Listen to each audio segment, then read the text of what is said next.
Okay, let's start off with the locking. So the top button on the key here will lock the two cab doors, and a second press sets the alarm, and the lower button will unlock. Now that only locks and unlocks the two cab doors, it doesn't do anything behind from there. You've got a black key on the key ring here which operates everything else. First of all, the water, so put it in, turn through 90 degrees and then remove the water filler. Also operates the gas locker here, so to unlock, turn that way, it pops out, and then you can turn the handle to give access. And when you're locking, just push the key in, turn through 90 degrees and push so it clicks in. That's very important. If you forget to do that bit, it won't be locked.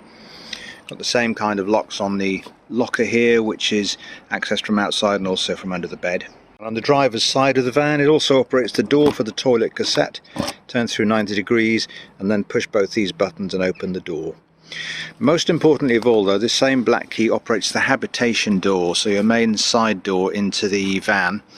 It's not on the central locking, so you've got to remember to lock it by turning anti-clockwise, making sure that you can't get in.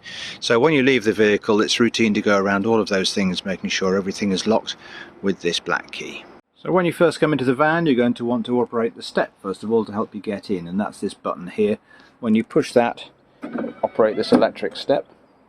Then you'll want some lighting. You can see the switch on the end labelled master, that's the one you want, and that will turn on some basic lighting so you can see where you're going. The other two here, one of them operates the mood lighting at the front of the van, the other one operates the mood lighting at the rear of the van. And there's also a switch for the outdoor light, which is just above the window here. So the idea is that when you leave the van, you can turn off all the other lights manually with these, but leave on your outside light so that when you come back you see where you're going. You've also got two reading lights above the bed. They have their own individual switch here in the centre, and on the front there you can also see there's a USB point. Above you on the left when you come in, you'll find the control panels. So this one shows you various bits of information and allows you to turn on the water pump and also the lighting again. So top left we've got the level of grey water in your grey water tank. That's water that's come out of the shower and the basins. Middle one, 100%, that's showing the fresh water tank level. Top right is the voltage of your leisure battery, which powers everything in the back of the van. There is a solar panel on this van, so you don't really need to worry about running out of power. Bottom left, that's your water pump. So if you want flow of water to your shower, your kitchen sink, your bathroom basin or your toilet flush, you're going to need that water pump turned on. Down here is again the master lighting switch, so it does the same thing as the switch we saw a moment ago. And the bottom right is your equipment, so that will turn on power to things like your television. Now this one is your heating and hot water control panel. So to operate that, first of all push the button to wake it up, and we can see some symbols here. So try and get in there. That symbol that's flashing there, that has a picture of a van with a thermometer inside. That is your heating. So let's go back to it again. So to operate your heating, you want that flashing, and then you push the button. And the way you select other things, like the hot water for example, is you rotate this button and it moves across the symbols, makes them flash. So starting off with the heating, we push that, it says off, rotate the button to the temperature that you want, push it again, and it'll start to fire up, and we can see a flame symbol here in the top left that indicates the heating is on. Now that gas bottle symbol indicates that the heating is working from gas. Now you might want to work it from the electric if you're hooked up. To do that, push the button again, rotate until this symbol is flashing, push, we can see it's currently on gas. To switch to electric, just rotate all the way past all of these to EL2 and push the button, and it'll now work off the hookup. EL1, that's just an error code because I'm not hooked up at the moment. The other ones here, EL1, that's if you're on a campsite with a low voltage supply, and they will tell you that's a 900 watt supply, and that will reduce the draw on the electric supply. It's fairly rare these days, but you do get it on some campsites in France in particular. Okay, so let's go back to the heating. To adjust the temperature downwards, just rotate, push the button again, it'll reselect. And to turn it off, rotate all the way to off and push. So what about hot water? So rotate until the symbol here, which is supposed to be a thermometer in some water, is flashing. Push the button. Now it says off. Rotate for eco, rotate again for hot. So this is just the water temperature. Eco is about 40 degrees, which for most people is enough even for a shower. Hot is obviously hotter. If you're having 2 showers in a row, go for hot, because the hot water will last longer. So select the one you want and then push the button. And again, above the line we can see that the hot water symbol is showing. That indicates that it's on. The symbol with the lightning strikes, that shows that it's working from the electric hookup at the moment. And again, we can change that here back to gas if we want to. Now you can see the symbol here at the top is flashing, the hot water symbol above the line. That indicates it's working up to the temperature that you've set. So when that stops flashing, it means it's reached the temperature you've set and you're ready to have your shower. Okay, now let's say we want to turn the hot water off again. All you do is rotate to the hot water symbol, push the button to select, rotate to off, and push the button again. And above the line we can see there's nothing showing. So symbols above the line indicate something is on. When it's blank, everything is off. So we saw this a moment ago. It's an error code. Now as you come in the door on the left, there's a pack of guides here that takes you through everything I'm showing you today. And one of those guides is this one to the control panel we're talking about, and on the back of the card there is a list of all the problems that you could have. So 407 means no hookup, means either you've forgotten to hook up or the supply is not working. And then down here 507 and 517, if they come up, that means that your gas is not on. So then you go outside and turn on the gas. So to clear that code, when you resolve the problem, plug in the electric or hook up the gas, it should sort itself out. If it doesn't, then what you need to do is to rotate the knob until the error code is flashing, that warning triangle. Push it twice, and if you have rehooked up, that will then disappear. Okay, let's have a look at the kitchen. So we've got a 2-burner gas hob, and the way you turn this on is you push and rotate that knob. Pushing it in releases the gas, and then you push this sparker here to light it. So push in, operate the sparker, and it lights. To turn it off, just rotate back to the 12 o'clock position to make sure the gas is off. Now you may find the sparker does nothing. You push that button, nothing happens. That will be because you haven't turned on the equipment button down here that provides power to the sparker. So the gas oven, to light the grill, turn the knob clockwise. Again, pushing in releases the gas, and the sparker here is next to it, so push in for the gas. There's the sparker, and that lights the grill. And then the other way is the oven, of course. Push, sparker, keep it held in a few seconds to keep it going, and that'll light the oven. There are temperature indicators here, but to be honest they make very little difference, unfortunately, in motorhomes. And for flow to the sink, don't forget you'll need to turn on the water pump up here, and then it's just as you'd expect, up for on, cold that way, hot that way. Below the sink there's a drawer with all your cutlery and cooking utensils, corkscrew, etc. Underneath that, plates and bowls. And the one at the bottom here under the oven, that's got your cafetiere for tea and coffee, saucepans and lids, a sieve for draining, a salad bowl. There's a gas whistly kettle back there, so you're not reliant on a hookup to boil a kettle, and a toaster. Now the toaster does require an electric hookup. It's the only appliance that really needs it, and there is a socket for that by the front door by the light switches. Below the fridge there's a drawer with bin and dustpan and brush, and the cabinet above the sink. So these cabinets you open by pulling a catch at the back here towards you.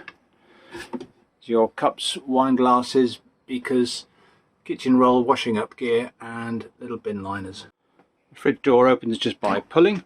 Now if it doesn't open, it just means that the locks here, there's one at the top, one at the bottom, they might be on. Good storage inside here, and a freezer which you just open by pulling the door like that. The fridge can run from 3 different power sources. When you're driving, it'll run from the alternator, the engine battery. When you're hooked up, you can run it from the hookup, which is this plug symbol, and if you're not hooked up, you can run it from gas. Now it automatically switches between them, so you tend to leave it in auto mode and it will automatically choose the right source. So when you start the engine, it'll run off the engine. When you plug in the hookup, it'll run off hookup, and if not, then it'll look for gas. So you can manually change that by pushing the mode button here: engine, battery, gas, hookup or auto. Now if it can't find a power source you've selected, so for example I select hookup, this error triangle lights up because I'm not hooked up at the moment. So leave it on auto.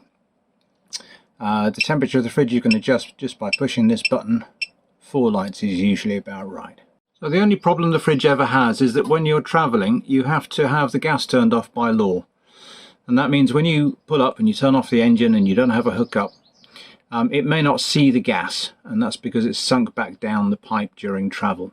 So what you've got to do is you've got to light the hob, and that will then pull the gas through. Pulls gas through the system. With the hob lit, come back to the fridge and turn it off by holding down the power button up here for 3 seconds. And then it sometimes takes a couple of goes to turn off. Now the fridge is off, no light showing. When I turn it back on again by holding down the power button for a few seconds, it will now find the gas successfully. You might have to repeat that a couple of times, and that's the only problem you'll have with the fridge. Okay, let's have a look in the bathroom now. So first of all, there's a roof hatch up here which you can open by pushing this button and sliding the bar along the runner like that, and always have that open when you're having a shower just to ventilate. You can have it on that slot or the slot next to it to reduce the opening size. When to close it, you just push it back up past that button there. There is a blackout blind and an inset blind here as well, so I'd recommend using the inset blind with the vent open when you're showering in hotter areas. So looking first at the toilet, you can see that there are some antiseptic wipes and loo roll provided. To use the toilet, all you do is flip up the lid, and you can see that there's a valve in here. Now to open that valve you need to pull this grey lever outwards.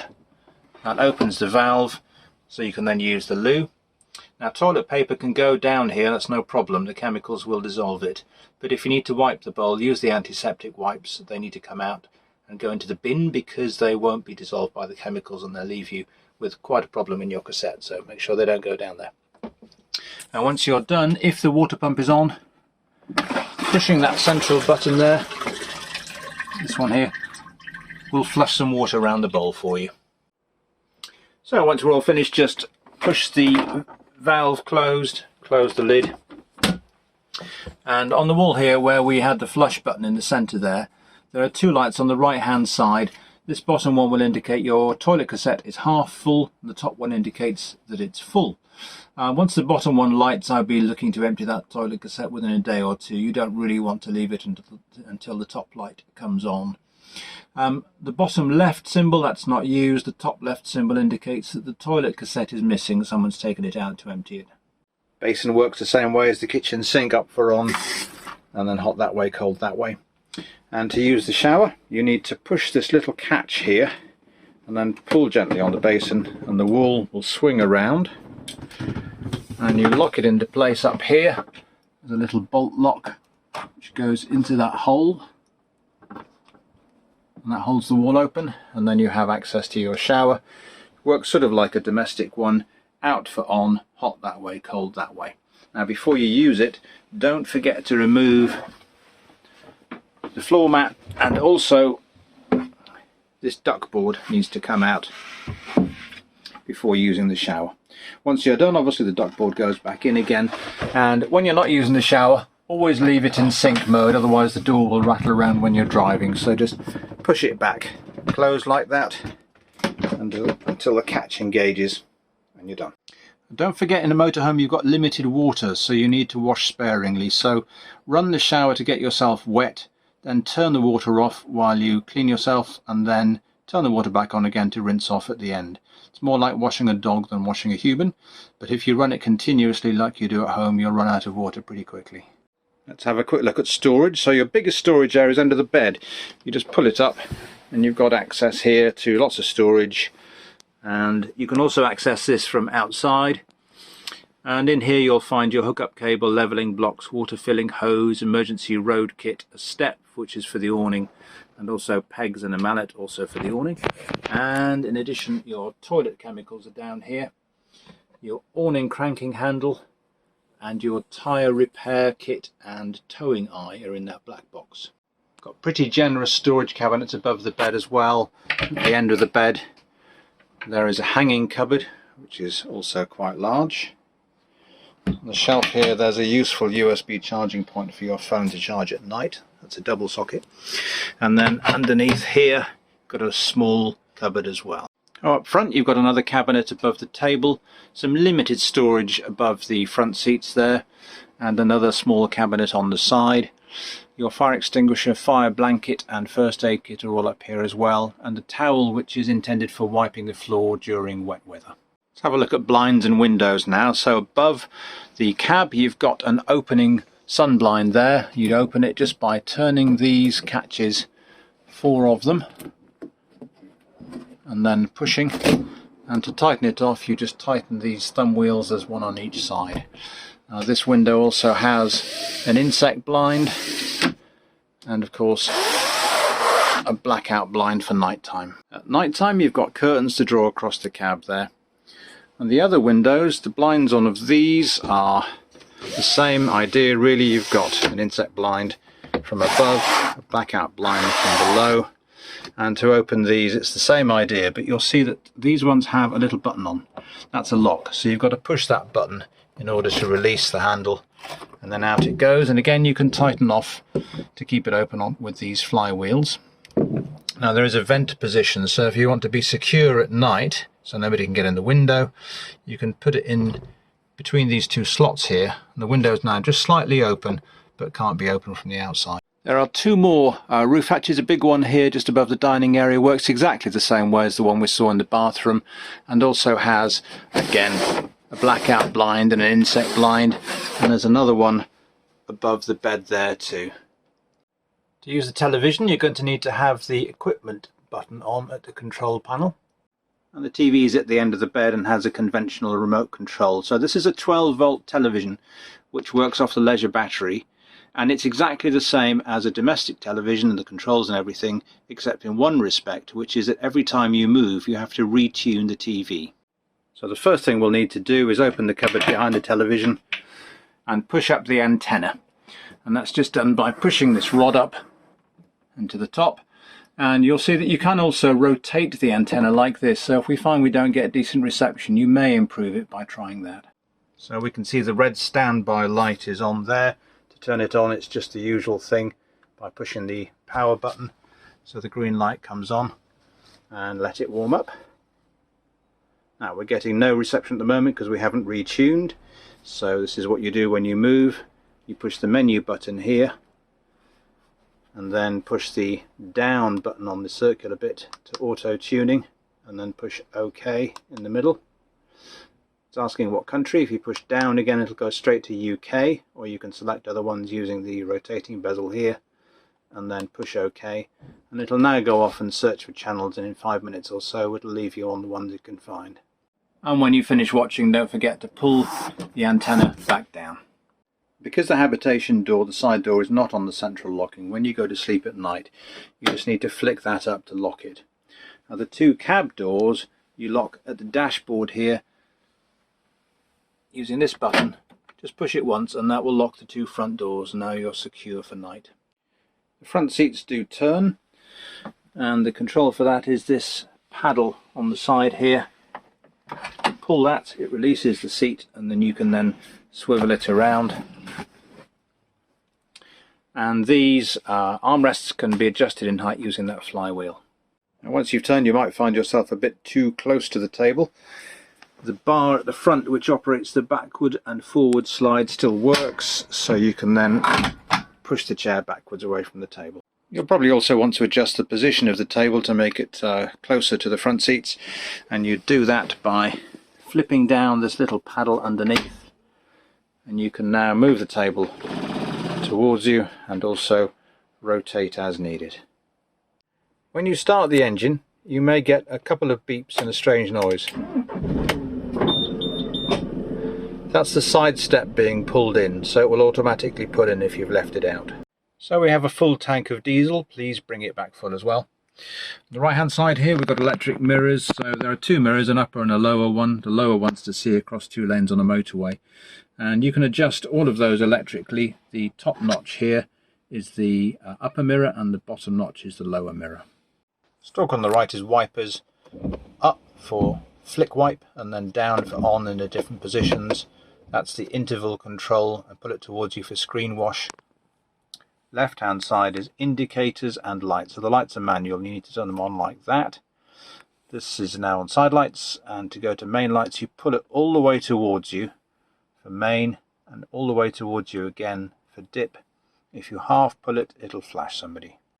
And your rear fog lights are on this control panel to the right of the steering wheel in the centre there. The stalk below the indicators is cruise control. To select cruise control, rotate the bezel here, and then when you're going at the speed you want to go, you push the lever upwards. To cancel, it's the button on the end here, and then to resume the speed you were previously at, it's the button again. Gearbox is a 6-speed manual, very straightforward. To go into reverse you need to just pull that sheath upwards. Ventilation, the fan is this one here. Temperature control of that bezel. Air conditioning on and off is this one. Recirculate is here if you're going through smoke, and then where you want the air to blow is just this rotating bezel. Underneath that the hazard warning lights, and below that we've got cup holders and a spirit level. That's to help you if you're on unlevel ground, so the driver will be watching that while the passenger's outside guiding you up the levelling ramps. On the left hand side here we've got USB charging, and I've given you an extra one so you can charge two phones at once. There's a slightly bizarre phone holder above the dash. To open it, pull up hard on the back here, and then there's a lever on the right hand side which you pull out, which flicks these open. You then put your phone in here and you can lock it back in place by pushing the lever back in again.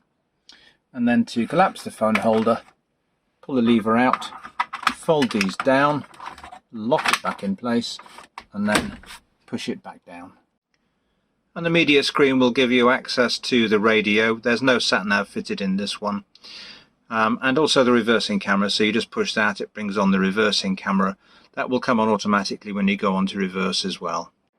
Now you do have a limited water supply, so whenever you get the chance to fill up with fresh water you should take it. Now the water filling hose is in the garage here. One end has a hose lock connection to connect to your supply at the campsite or wherever you're filling from, and then the other end is just a hose like this, and the pipe end just goes in the filler like this. Put it in a foot or so, turn the water on, and when it's full it'll spill out here. I would recommend staying here and holding the hose because it can fall out otherwise. Well, your grey waters come from the shower and the basins, and you should empty that as often as you possibly can. It will be prone to smelling if you don't empty it regularly. Just below the main entrance door here you can see a label. Underneath there is a handle here. All you do is pull the handle and any water that's in there will drain out underneath the fan. When you're done, just close it by giving it a couple of knocks like that. Now where do you empty the grey water? Big campsites will have a drive over grate. You just empty it into that while your vehicle's parked and then you drive off. Other ones will tell you to empty it just where your van is parked. If they say that, then I would just leave this valve open the whole time you're parked at the campsite, and as you're showering it'll just flow through to the ground. To connect the electric hookup, just behind the driver's door is the connector here. Open the cap, pull this out, and the one that plugs into there on your hookup cable is the end with a cap like this. And what you do is you open it through 90 degrees like this and then connect it on here, and you can see there's a little notch at the bottom there which is engaging into here. Keep that cap held open as you push it on and it clips into place. And at the supply end, this end goes on, the one without the cap. You can see there's a notch at the bottom that goes downwards, and once it's plugged in there'll be a switch to turn it on. I would recommend draping the power cable over the driver's mirror when you're connected. That's just to make sure that you don't drive off accidentally without disconnecting. Disconnect the supply, just lift the cap and then pull, and then push this back into place and close the lid. So by law the gas must be turned off during travel. So to go into the gas locker, first of all unlock it with your black key, open the handle and look for the tank that has the pipes applied to it. That's your current live one, and there you've got the brass tap, and you simply open it when you arrive somewhere by rotating that way and close it for travel by going clockwise like that till it's firmly closed off. Now if you've run out of gas, you need to change across to the reserve bottle. First thing you need to do is to turn the gas supply off, and then we're going to disconnect the supply hose here just by turning this black nut. Now this is a reverse thread, so to undo things we're used to going anti-clockwise. In this case you go clockwise. Quite a long thread. Take that out, and the dust cap here goes onto the empty one, and again it's the wrong way around of course, so it's anti-clockwise. And then the reverse procedure, so you've got the reserve tank there, the dust cap which comes off in a clockwise direction, and then you hold the connecting pipe against the thread. You've got to hold it quite straight to line it up, and then you're going anti-clockwise. This needs to be done up as tightly as you can. There we go. And then turn the gas on that way. And again, because you've connected a new tank here, you'll find that there'll be some air in the system, and you'll need to purge that by lighting the hob, which will pull the air through so that it then supplies the other appliances. You're also going to need the driver's key when you fill up the diesel, which is on the passenger side. Just flip this open, driver's key in there. And to empty the toilet cassette, first of all make sure it's unlocked with this key, and then push that button and this button together to open the toilet door. Here is the cassette, and you'll see a small handle underneath here. You want to pull that up and then pull the cassette outwards. Now if it gets stuck, it means that the valve inside the toilet bowl is in the open position, needs to be closed inside, and pull the cassette out. So you can either carry the cassette like this, or pull the handle up and drag it to the black waste site of the campsite. When you get to the black waste point, open up this pipe, remove the end cap, put that somewhere safe so it doesn't go down the drain, and then grab the cassette like this and pour out through the pipe while you're pushing this vacuum breaker button here to let a little bit of air in.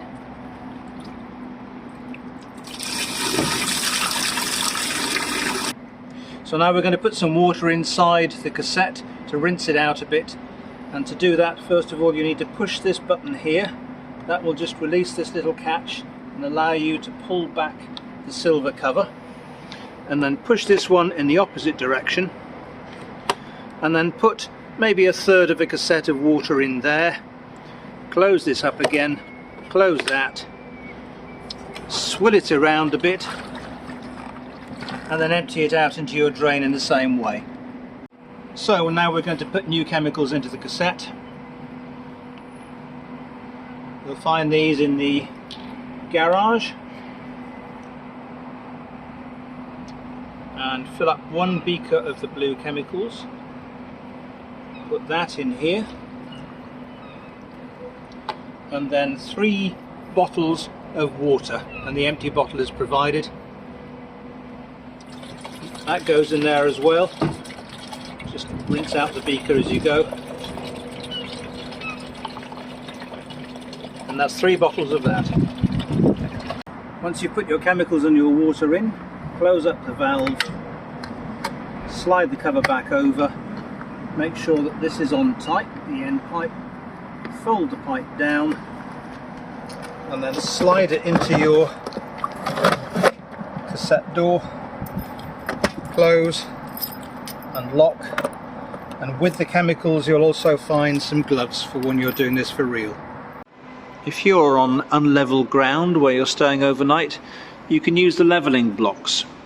Now these you just basically drive up to one of these 3 levels, and you might do this on just one front wheel if you're in a dip. You might do it on both front wheels, possibly both back wheels if you're sloping down towards the rear, in which case you reverse onto them. And sometimes your whole van is tilting, let's say, to the left, and then you'd put them under both left wheels.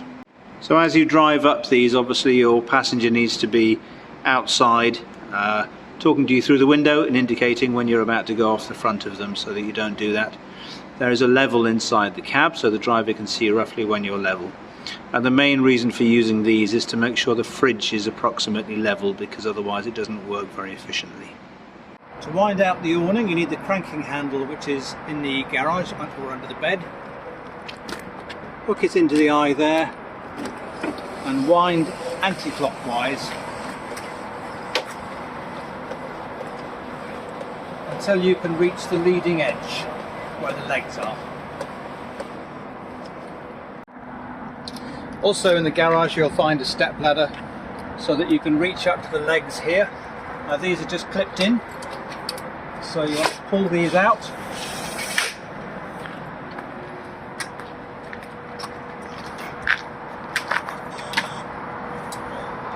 Like that. So now we undo the flywheel to extend the leg downwards, tighten it up again, and then when you're on grass, put a peg down through this hole into the grass to secure it. Pulling away, just the opposite, remove the peg, slide up, tighten both the legs like this, and then fold back in like that. When you're winding back in, just make sure that the awning is fully in place. If you are winding it in wet, make sure that when you go to where you're heading, you wind it back out again to give it a chance to dry. Just unhook. So finally in the garage there's a box. There's a washing line kit in here. Tie one end to a wing mirror, the other end to a fence post, and you've got a drying line. There's some insulation tape here, some high-vis jackets, spare batteries for your mini torch, your smoke alarms and your TV remote. And also in this box there's a spare yellow hose lock adapter in case the campsite one is missing on the supply pipe. And the black thing there is a universal supply, so you can fill up from other sorts of taps where you don't have hose lock. Thanks for hiring from Free Range Campers, and we look forward to seeing you very soon.